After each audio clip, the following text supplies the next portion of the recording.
Bismillahirrahmanirrahim. Assalamualaikum warahmatullahi wabarakatuh. Perkenalkan, saya Dr. Husni Syauqi, SPD MPD. Saya merupakan dosen program studi Pendidikan Teknik Mesin, Departemen Pendidikan Teknik Mesin, Fakultas Teknik Universitas Negeri Yogyakarta. Perkenankan saya untuk menjabarkan mengenai mata kuliah yang saya ampu, yaitu mata kuliah pengujian pengelasan tidak merusak.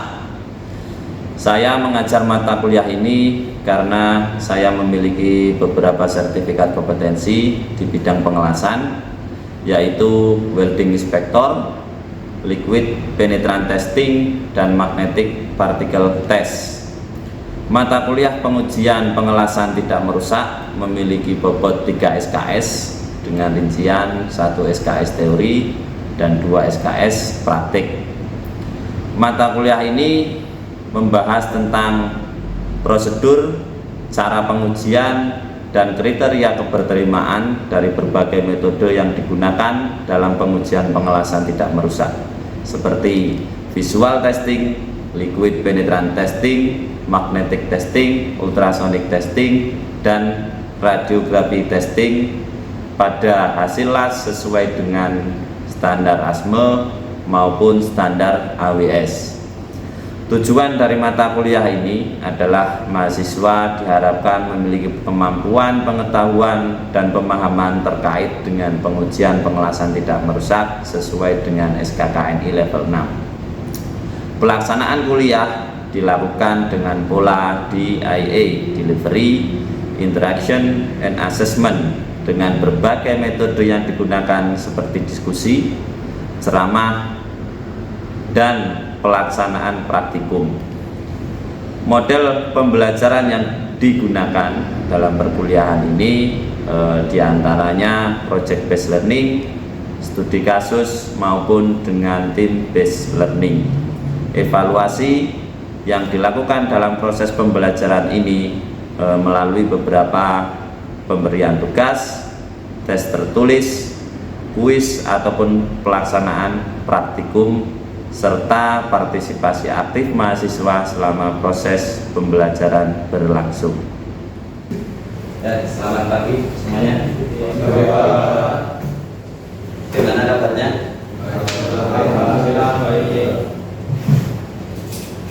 Ya, sebelum kita mulai perkuliahan kita pada pagi hari ini, marilah kita berdoa terlebih dahulu. Berdoa menurut keyakinan dan agama masing-masing. Berdoa dimulai.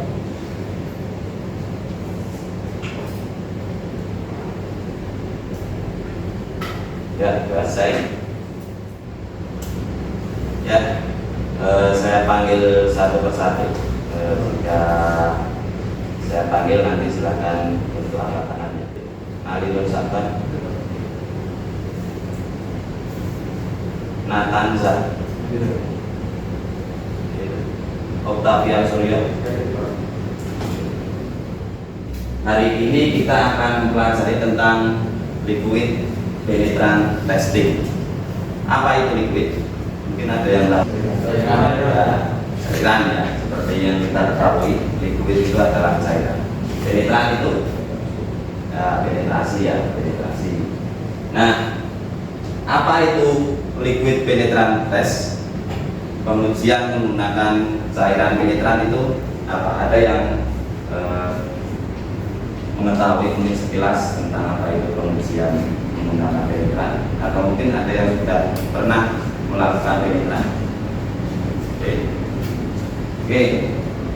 Belum ya? Nah, kita akan kupas tuntas terkait dengan liquid penetrant testing ya. Jadi pengujian cairan penetran merupakan pengujian tanpa merusak ya, yang termasuk dari non-destructive test, salah satu dari metode NDT ya, yang fungsinya untuk menemukan diskontinuitas di permukaan berdasarkan prinsip kapiler ya. Jadi prinsip kapiler itu adalah prinsip di mana dia tidak terpengaruh oleh gaya gravitasi ya. Jadi walaupun itu cairan ya, disemprotkan di atas, dia akan tetap bisa masuk ke dalam celah-celah diskontinuitas ya.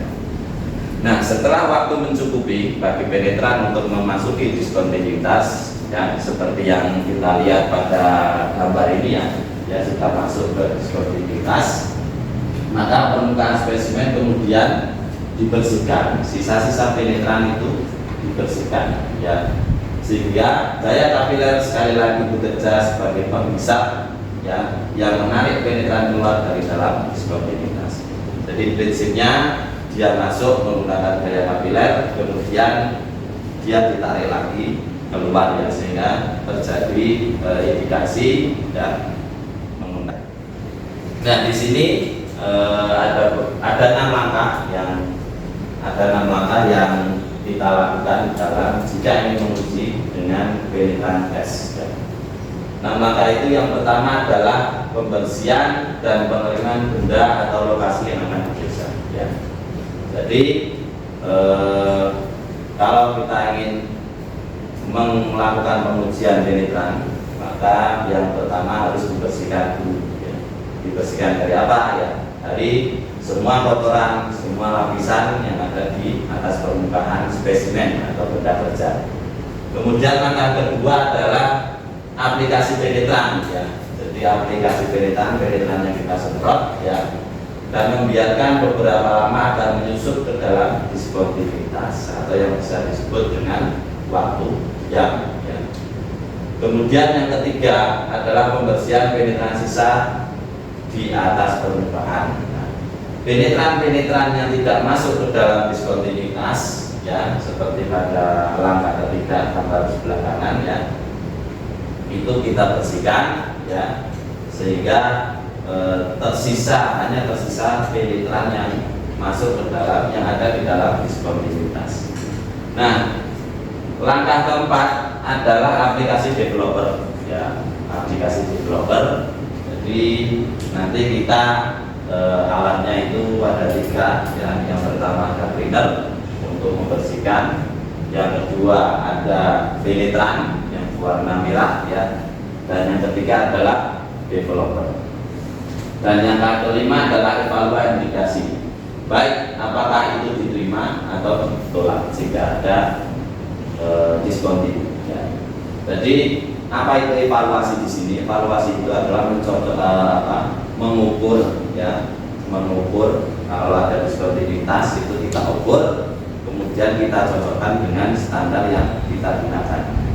Kalau memang tidak cocok, maka harus ditolak, ya, atau di repair. Kalau dia cocok, maka di ACC atau diterima. Ya. Kemudian langkah ke-6 adalah pembersihan benda atau lokasi setelah selesai diuji. Nah, setelah selesai diuji, setelah kita evaluasi, kita record, kita rekap dalam laporan, kemudian dibersihkan. Untuk penetran itu yang paling penting yang harus kita perhatikan dan yang paling vital dan yang menentukan hasil dari pengujian itu adalah pengkondisian permukaan, ya. Di permukaan harus benar-benar sesuai dengan standar operasional, ya, standar yang berlaku. Yang pertama adalah semua kotoran yang menghalang untuk memasuki diskontinuitas harus dibersihkan. Ya. Jadi entah itu ada debu, entah itu ada karat, entah itu ada cat, ya, ataupun lainnya, lapisan lainnya yang menghalangi diskontinuitas untuk cairan penetran untuk masuk, itu harus dihilangkan. Kemudian jenis kotoran yang harus dibersihkan meliputi gemuk, karat, kerak, asam, bahkan air, ya. Jadi mungkin karena bendanya itu terendam air, kemudian ingin kita uji, maka harus kita keringkan dulu. Kemudian solvent yang digunakan untuk pembersihan harus mudah menguap sehingga cepat keluar dari dalam diskontinuitas dan tidak mengencerkan penetran. Ya. Penetran itu ada berapa sih? Ya. Penetran itu ada berapa? Nah, ada yang biasa digunakan di lapangan, ya. Jadi kategori penetran itu bisa dibedakan berdasarkan yang pertama adalah zat pewarna. Ya. Seperti kita tahu, ya, yang ada 3, ya, kalau dibedakan berdasarkan zat warna itu ada 3. Yang pertama adalah visible dye penetran yang biasa mengandung warna merah, ya, ini warna merah, ya. Kemudian yang kedua adalah fluorescent penetran, ya, yang mengandung zat warna fluorescent, ya, seperti kuning ke hijauan, ya, seperti gambar yang di atas. Sehingga kalau terdeteksi itu dia akan memancarkan. Yang ketiga adalah dual sensitivity penetran, jadi dia bisa menggunakan visible ataupun menggunakan fluorescent, ya. Jadi kalau dilihat dari zat warnanya, maka penetran itu dibedakan menjadi 3, ya. Kemudian kalau penetran itu berdasarkan proses pembersihan sisa penetran, ya, itu bisa pada permukaan spesimen itu juga dibedakan menjadi 3. Yang pertama adalah water visible penetran, ya, yang mengandung zat pengemulsi atau dapat dibilas dengan air, ya, seperti gambar yang sebelah kiri, ya. Jadi cukup dibilas dengan air, ya, itu water visible penetran. Yang kedua adalah post emulsible penetran, ya, yang memerlukan pengemulsi terpisah untuk menjadikan penetran dapat dibilas dengan air. Jadi, dan yang ketiga adalah solvent removable penetran, ya, jadi memerlukan zat solvent khusus jika menggunakan penetran visible dalam kaleng bertekanan. Nah, yang visible biasanya itu sudah ada kemasannya di pasaran, ya, seperti ini, ya, di kaleng yang bertekanan, sehingga cleanernya itu sudah mengandung zat solvent, ya, yang mudah untuk membersihkan penetran, ya. Oke, dari sini ada yang ditanyakan atau mungkin yang belum jelas, bagaimana sih dari ketiga metode tersebut kalau dalam pengujian penetran, ya. Jadi kita bisa lihat di sini diagram alirnya, ya, proses pengujian penetran dengan metode visible dan fluorescent, ya. Nah, visible itu apa? Visible itu, ya, bisa dilihat dengan mata, ya. Kalau fluorescent itu membutuhkan cahaya ya ultraviolet, ya, membutuhkan cahaya ultraviolet dan di ruang yang dekat cahaya atau ruang gelap, ya. Nah, di sini ada 3 metode: water visible, post emulsi, sama solvent removable.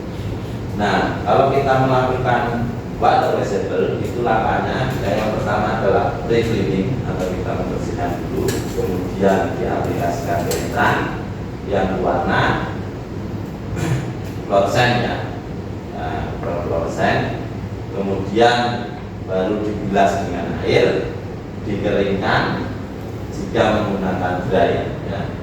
Kemudian kita aplikasikan developernya, ya, inspeksi, kemudian dibersihkan, ya. Kalau kita menggunakan post emulsi, bedanya adalah ketika setelah mengaplikasikan penetran, kemudian dikasih zat pengemulsi, ya, supaya apa? Supaya bisa dibilas dengan air, ya. Nah, di sini ada yang dry, ada yang wet, ya. Jadi mungkin Pak saya pengen pakai water visible, ya tidak masalah. Tapi yang wet, ya, berarti setelah water visible dibilas dengan air, kemudian kita aplikasikan penetran yang wet, ya. Sama saja, ya. Kalau kita menggunakan solvent, ya, itu yang pertama adalah dibersihkan dulu, kemudian diaplikasikan penetran, ya, kemudian dibilas, ya, solvent wet, kemudian dibersihkan penetran sisanya menggunakan solvent, ya, atau biasanya sudah di kaleng bertekanan, kemudian diaplikasikan developer, diinspeksi dan dibersihkan. Jadi pengujian penetran itu akan memuaskan, akan memberikan pengujian yang bagus jika diaplikasikan pada kebanyakan material, termasuk material logam dan non logam. Jadi penetran itu bisa digunakan untuk semua material, ya, baik yang logam seperti besi, baja, aluminium dan lain sebagainya, maupun non logam, ada kaca, ya, karet dan lain sebagainya. Nah, kalau seperti untuk material logam, ya, contohnya ada aluminium, magnesium, titanium, besi cor, ya, stainless steel dan lain sebagainya. Ya, kalau material non logam, ya, ada keramik, plastik, karet, ya, dan lain sebagainya. Nah, kelemahan dari penetran, ya, jadi pengujian penetran itu tidak dapat diaplikasikan untuk menemukan diskontinuitas yang tidak membuka, ya, yang tidak membuka. Jadi kalau kita lihat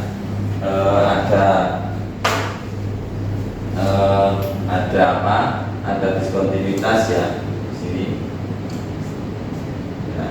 Ketika ini dilapisi dengan cat, ya, maka dia atau tertutup, ya, atau tidak membuka ke permukaan, maka dia tidak akan bisa terdeteksi menggunakan penetran, ya.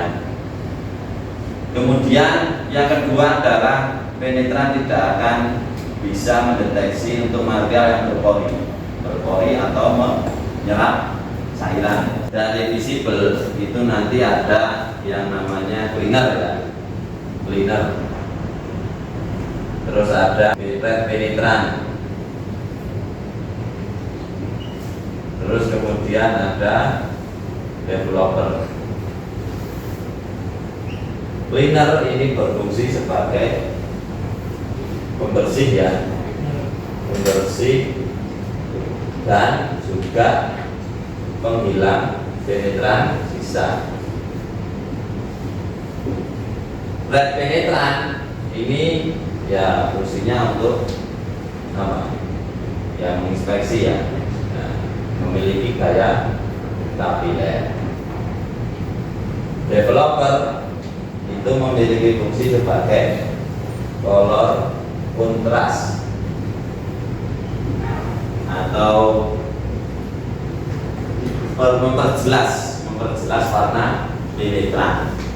Dan yang kedua adalah untuk menarik penetran keluar.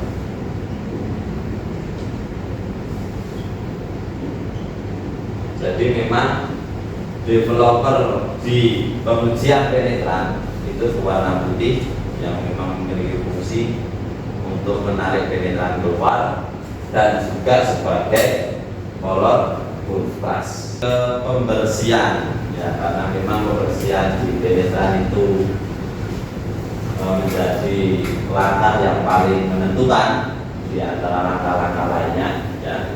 Jadi pembersihan itu adalah yang pertama adalah efektivitas pengujian cairan penetran itu bergantung pada kemampuan penetran untuk menyusup ke dalam dasar. Nah, kemudian maka apa? Semua cat, karbon, oli, vernis, oksida, lapisan air, kotoran dan apapun itu yang ada di atas permukaan harus dihilangkan. Yang kedua adalah kemampuan menyebarkan warna secara merata, ya, merata, ya. Kemudian yang ketiga adalah kemampuan membawa warna ke dalam diskontinuitas yang terbuka ke permukaan, ya. Nah, ini bisa nggak dia masuk ke dalam diskontinuitas, ya. Yang keempat adalah kemampuan membawa kembali pewarna ke permukaan, ya. Jadi dia tidak mudah pudar, tidak mudah mengendap, ya. Nah, jadi tetap cair, ya.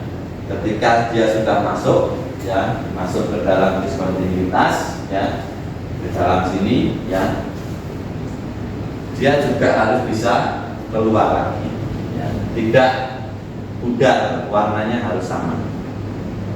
Dan kemampuan jika dia untuk dibersihkan dengan mudah, ya, ya, bisa dibersihkan dengan mudah. Nah, ini karakteristik dari penetran, tidak boleh mudah berubah warna, bisa keluar ke dalam, bisa masuk ke dalam diskontinuitas dan juga bisa keluar. Ada dua jenis zat warna yang biasa digunakan ya dalam penetran modern. Yang pertama adalah visible atau color kontras ya. Ya kalau kontras itu kontras itu jelas ya, jelas karena memang warnanya itu merah ya, tampak jelas di bawah kondisi pencahayaan normal. Jadi merah jelas. Yang kedua adalah fluorescent atau brightness kontras ya. Brightness itu memancarkan cahaya ya, memancarkan cahaya. Nah, apabila dilihat dengan sinar ultraviolet. Kalau dengan cahaya biasa dia tidak bisa. Ya, tapi dia kalau dengan sinar ultraviolet dia bisa memancarkan cahaya. Ya. Nah,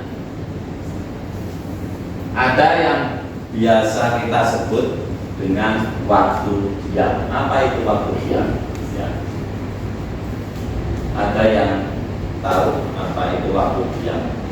Atau yang biasa kita sebut sebagai dwell time. Waktu diam apa itu? Ada yang tahu?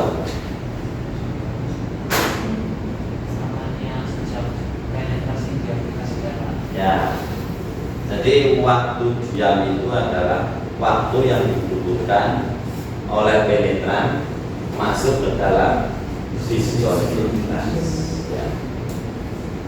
Jadi diskontinuitas yang rapat seperti ada retakan, ya, mungkin retakannya itu cuma sehelai rambut. Ya. Itu maka memerlukan waktu penetrasi sekitar 30 menit atau lebih ya untuk membentuk sebuah indikasi. Jadi dia memerlukan waktu untuk masuk sini lebih lama. Semakin lebar indikasinya maka semakin cepat ya. Nah, diskontinuitas berukuran besar memerlukan waktu penetrasi antara 3 sampai 5 menit seperti yang saya katakan tadi. Maka semakin besar diskontinuitasnya yang membuat permukaan itu semakin cepat dia masuk. Nah, perlu kita ketahui juga bahwasanya suhu benda uji dan suhu cairan penetran dapat mempengaruhi waktu diam yang disarankan. Ya. Karena sifat dari cairan itu semakin panas maka semakin cair, semakin cair. Nah, tapi juga tidak boleh terlalu panas karena nanti air di cairan dipanaskan itu akan mudah menguap. Ya.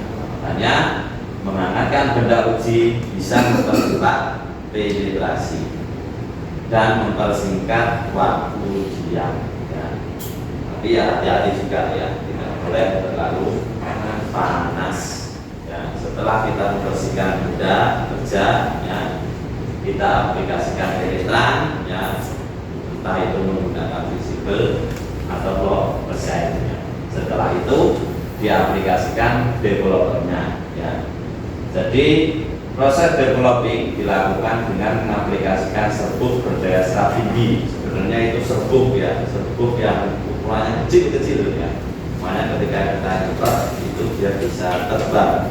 Makanya untuk ketiganya kita pakai masker ya. Pemeriksaan ya atau evaluasi setelah kita aplikasikan developer ya, kemudian muncul indikasi seperti tadi. Langkah selanjutnya adalah pemeriksaan ya. Nah, dari beberapa metode tadi ya, ada 6 langkah yang harus kita lakukan ketika ingin melakukan pengujian penetran.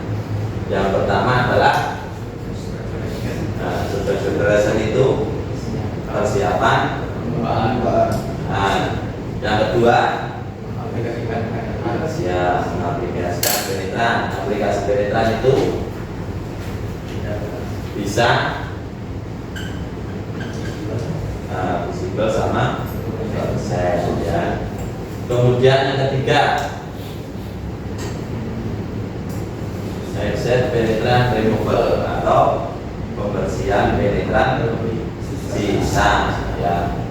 Nah, aplikasi penetran itu harus diberikan zat solvent, emulsi atau water soluble supaya bisa dibersihkan. Nah, kemudian yang keempat, aplikasi developer. Yang kelima, inspeksi. Inspeksi itu adalah menentukan apakah diterima atau ditolak. Dan yang terakhir adalah post cleaning atau pembersihan akhir ya setelah pengujian. Oke, nah sampai sini jelas ya apa yang saya. Nah kemudian kalau kalian sudah jelas maka saya akan memberikan quiz ya. Yang pertama, because of the capillary action of penetran, this process has infection prevail on part with very porous surface. Jadi ini adalah true or false atau benar atau salah. Nah, jadi pernyataan ini itu benar atau salah. Yang pertama, ya, karena pengujian penetran itu menggunakan daya kapiler, nah, proses dari inspeksi itu akan berjalan baik pada komponen dengan permukaan yang sangat berporos. Benar atau salah? Nah, false ya. Jadi penetran itu tidak akan bekerja kalau di permukaan yang berporos, yang berpori. Yang kedua, liquid penetrant dispersion can be used only metal such as aluminum and steel. Pas ya, karena ya benar ya. Jadi penetran itu bisa digunakan metal dan non metal ya, ada material metal atau non metal. Nah itu yang bisa saya informasikan kepada kalian. Kesimpulannya yang pertama adalah apa? Penetran itu bisa digunakan untuk semua material, baik yang yang metal maupun non-metal. Yang metal itu bisa aluminium, besi, ya. Yang non-metal itu bisa karet, kaca, dan lain sebagainya. Yang kedua, penetran itu bisa digunakan ketika diskontinuitasnya itu membuka ke permukaan, ya. Kalau tidak membuka ke permukaan, dia tidak akan dan tidak bisa digunakan di material yang kalian silakan kerjakan tugas ya di modul yang sudah saya share ya di bab 1 ya, silakan dipelajari minggu depan dikumpulkan. Oke, ada yang ditanyakan sebelum kita akhiri? Tidak ada ya? Oke, kalau tidak ada kita akhiri perkuliahan kita pada hari ini. Semoga apa yang kita pelajari bermanfaat ya. Saya Ari, wassalamualaikum warahmatullahi wabarakatuh. Waalaikumsalam warahmatullahi wabarakatuh. Saya mengucapkan banyak terima kasih terutama untuk tim penilai Panitia Sertifikasi Serdos tahun 2024, Direktorat Sumber Daya, Direktorat Pendidikan Tinggi, dan Kementerian Pendidikan, Kebudayaan, Riset dan Teknologi, serta rekan-rekan dosen dan mahasiswa di program studi Pendidikan Teknik Mesin, Departemen Pendidikan Teknik Mesin, Fakultas Teknik Universitas Negeri Yogyakarta.